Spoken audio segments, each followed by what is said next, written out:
yang dikatakan liwat pada tahun 98 yang duk menghadir duk pokok canang kiri kanan tu, akhirnya catur apa? Catur rasuah pasal perkataan gempak, bukan pasal liwat. Yang nombor 2-nya, pasal kes yang 2015 tu, 13 pertuduhan, satu pun tak melekat dengan kapet melayang, dengan rumah-rumah lain, dengan beli tempat lain, dengan apartmen lain.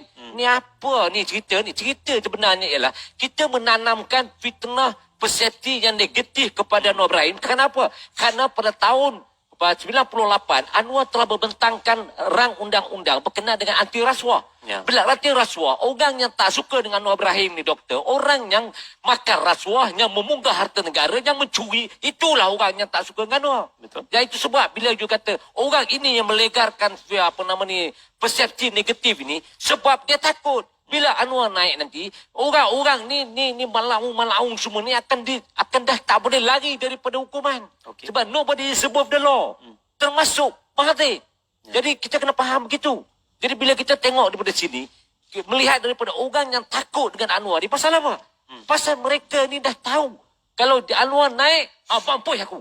Ini yang berlaku dalam legaran korporat yang betul-betul. Saya nak mencarut ini, tapi nak buat macam mana bulan puasa. Sabar. Kita kena simpan dulu. Tapi yang saya nak beritahu ni pasal saya dah banyak kali dah bercakap pasal isu ni. Macam Mahathir sebelum tu 98. Dia cakap bukan main. Kita tengok pun, ya Allah, betul ke ni? Betul ke ni? Bila pergi mahkamah, akhirnya apa yang hukuman dia kenakan? Rasuah atas perkataan gempak. Gempak 6 tahun, lebah mata. Ini yang berlaku. Rakyat kena peka bahawa fenomena yang berlaku pada Anwar ini, ketakutan kepada mereka yang menjadi keparat dalam mementakbir negara. Dan orang inilah yang takut dengan kehadiran Anwar sebagai Perdana Menteri. Okey, apakah sekiranya Yang Berhormat Datuk Seri Anwar Ibrahim diangkat menjadi Perdana Menteri, kita boleh menyaksikan penurunan dan juga beberapa masalah-masalah integriti dan rasuah dapat diselesaikan, Datuk? Satu, saya nak beritahu, kalau kita melihat daripada serangan yang dikenakan peringkat awalnya, kalau seorang ahli politik, dia akan membabitkan dengan rasuah. Memang tak boleh. Dia senoneng ni, memang rasuah. Tetapi dia congkit-congkit tak dapat. Okey, bila kita tengok atas efisien yang dibuat oleh Datuk Seri Anwar Ibrahim ni, ketika dia menjadi Menteri Pelajaran, apa yang dia lakukan? Dia reform pendidikan. Kemudian dia duduk dalam kewangan. Dia reform dalam kewangan. Cuba bayangkanlah, tidak ada berlaku sebelum dan selepas beliau, bila menjadi Menteri Kewangan, doktor, correct me if I'm wrong, dia saham Petronas dagang tu, dia bagi pada semua orang-orang korporat, orang-orang kelas F Melayu. Semua, without fail. Dan selepas itu tak dapat dah. Dan kalau kita tengok daripada keteguhan beliau untuk mengangkat ekonomi Bumi Putera tu, dia tak kompromi. Dia ratakan pemberian dengan tanpa melimitkan untuk diberikan kepada korporat-korporat. Masa tu zaman you tak ada, masa tu you tak lahir lagi.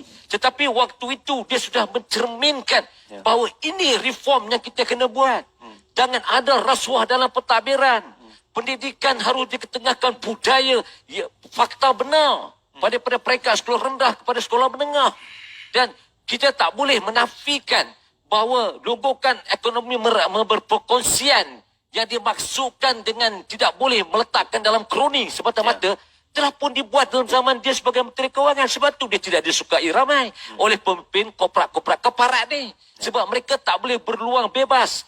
Kerana dia ruang bebas tak ada, jadi dia akan menjadi sesak nafas. Nak merompak, nak menyamun. Sebab tu bila kita tengok daripada aspek pendidikan, Anwar buat Universiti Islam, dicabar, dia buat, dan dia menambah menaikkan bahasa budaya Melayu, dia perkasakan, di samping tidak menidakkan akidah Islam tanpa dikompromikan.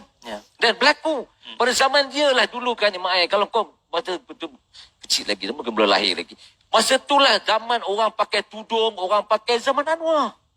Dan dia dah menanam benih-benih Islamik tu dah bermula daripada episod ketika dia menonjolkan kuasa yang diamanahkan pada beliau.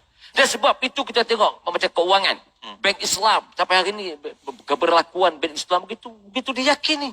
Dan begitu juga dengan keadaan apabila penambahan perataan pemberian kepada korporat-korporat Melayu, khususnya Dia lakukan dengan cara yang tertib dan dia tidak berkopi. Ada satu cerita ni, bapa dia dapat tanah bapa dia dapat tanah di Sabah atas tiket IOI itu.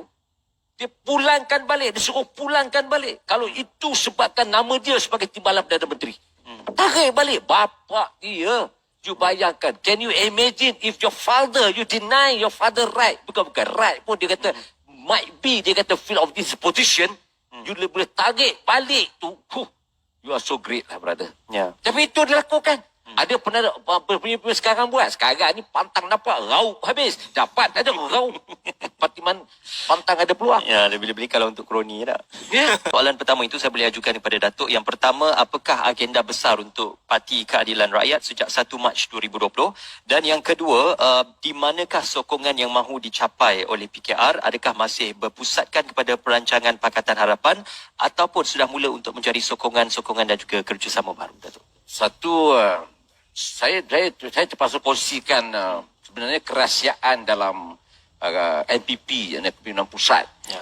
Yang mana kalau kita melihat setelah berlakunya kepengkhianatan Sheraton ni, dia apa nama ni, dilihat bahawa ribuan orang keluar bersama-sama dengan Azmin Ali. Ya. Dan dilihat Pakatan Harapan sudah hilang pertumpuan. Tetapi untuk pengetahuan saudara Ismail dan doktor, kita mengejutkan kami apabila langkah Sheraton itu sebenarnya menghasilkan puluhan ribu ahli baru. Tiap-tiap bulan tu saya kadang-kadang terkejut. Di bulan Ramadan ni, saya terkejut dan belas ribu satu bulan. Every month you have to endorse the membership drive. Dan belasan ribu. Dan dia pasal COVID ni kita dapati dia punya hujung-hujung ni ada kurang 4,000 lebih, 5,000 lebih. Tapi peningkatan kalian tu begitu drastik. Dan hala tuju yang kita telah bentuk dalam keadilan ini jelas. Kita perkuasakan dalaman parti, kita perkuatkan kita punya tanggungjawab dan iktizam kita untuk rakyat. Dan kita tidak ada lagi dah walak sekarang ni. Okey. Kan tak ada walak dah. Dalam Parti Keadilan ni, doktor, cantik dah. Parti Keadilan ini sudah punya satu tusuk tubuh kepimpinan, iaitu Anwar Ibrahim. Ya. Dah tak ada lagi dah. Dulu kan puak Timbalan, puak Presiden, puak Ketua Umum. Sekarang tak ada dah. Sekarang satu je, Datuk Seri Anwar Ibrahim. Jadi kita boleh fokus. Jadi apa yang kita nak fokus sekarang untuk pembangunan? Apa yang boleh kita lontarkan di atas pengalaman Datuk Seri Anwar, dan apa yang kita nak buat hari ini ialah kita nak memperkukuhkan keadilan. Kita nak memastikan Pakatan Harapan itu sustainable, dan kita nak pastikan juga atas lingkaran sahabat-sahabat yang lain yang tak bekerjasama itu kita alu-alukan. Sebab parti kadang politik hari ini dah tidak boleh terdesak dalam satu komponen.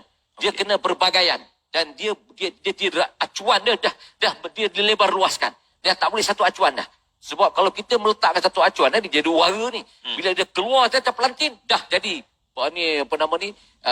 tindakan itu telah merosakkan keseluruhan sistem yang ada. Okey. Jadi itu yang kita nampak bahawa keadilan sentiasa bersiaga. Ya. Bawa berkata ni banyak bawa cakap bukan pilihan raya kali ni, kita sentiasa berlapang dada dan kita bersiap siaga. Kita tak perlu khawatir. Sebab kita tidak gusar kerana dua perkara. Satu, kukuhnya keahlian. Yang kedua, kita mendapat banyak sukarelawan yang boleh menyumbang kepada proses untuk ambil sesuatu keputusan atau tindakan. Itu Okey. satu uniknya Parti Keadilan. Okey. Menyentuh tentang isu itu,